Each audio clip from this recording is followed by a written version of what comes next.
the freedom dividend is universal basic income by a different name, just tests better. So we're going with the freedom dividend. Where every American adult between 18 to 64 gets $1,000 a month. Free and clear, you get it, I get it. It doesn't matter if you're working, how much you make, we don't care. You're a citizen, you're an adult, $1,000 a month.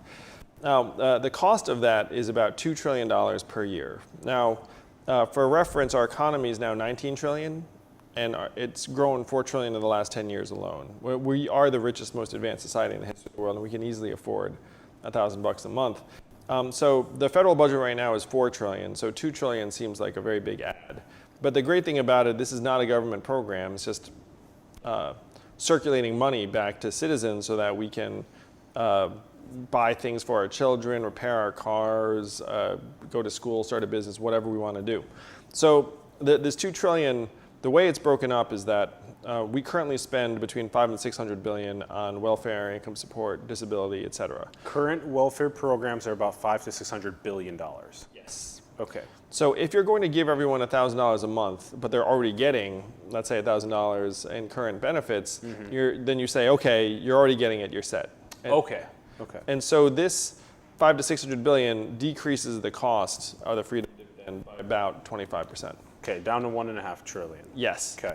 Now, the big change you have to make is that right now our income tax system is going to be really terrible at generating revenue from AI software machines because they're going to do more and more work, but the beneficiaries tend to be really big tech companies that don't pay a really high tax rate at all. You wrote in your book that Apple, Microsoft, and Google have tens of billions to hundreds of billions of dollars that they run through offshore accounts. Yeah, they do. Ireland's a particular favorite. And so they just have all this money parked offshore because they can easily just assign revenue to various places. And so even as the big winners in this AI revolution make more money, it's very unlikely that the US government or society is going to see a lot of that. So what we have to do is we have to adopt a value-added tax, which is something that every other industrialized country in the world has except for us. So it's us modernizing and getting with the program. And because our economy is so large, a value-added tax at half the average European level would generate about $800 billion in revenue. So Europe's about 20% value-added tax. Yeah, and so what does that look like then for like a company like Apple then?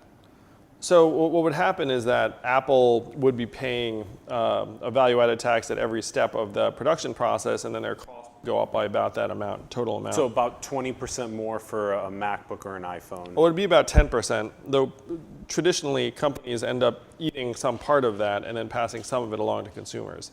So it could be that that the price of the iPad or whatever goes up like 8% or something along those lines. But keep in mind, though, you've gotten $1,000 extra a month, and so has everyone else. And so everyone, like the bottom 94% of the U.S. population will end up with an increase in purchasing power.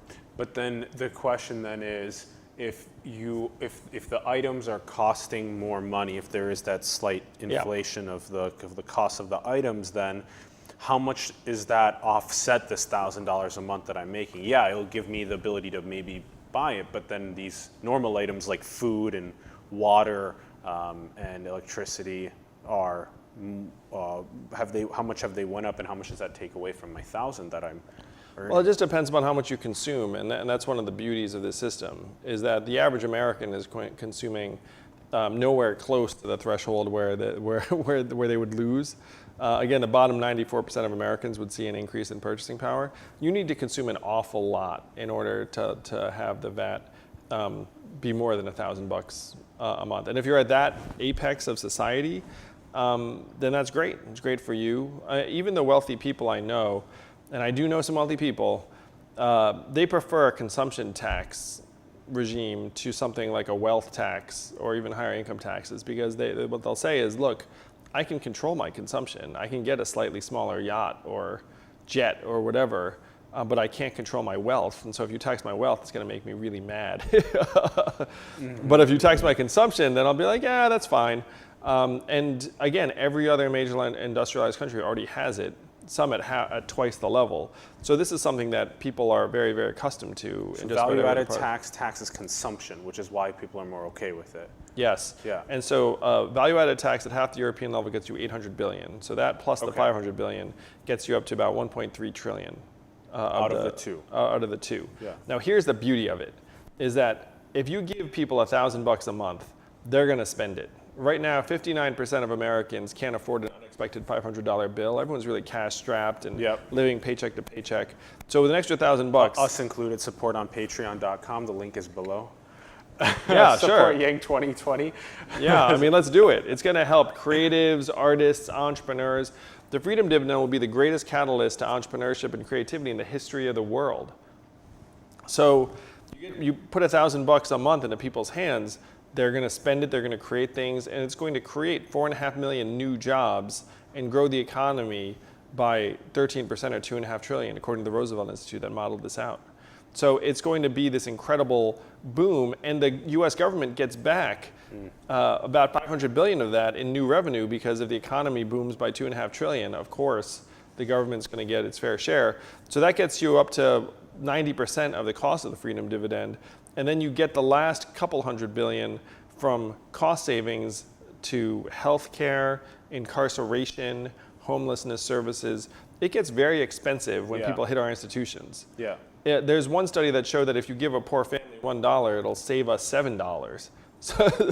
So keeping people functional with $1,000 a month actually is going to be this incredible value multiplier. Mental health will improve, graduation rates will rise, nutrition gets better, like all of these things that will be incredible value adds. And you know what goes down?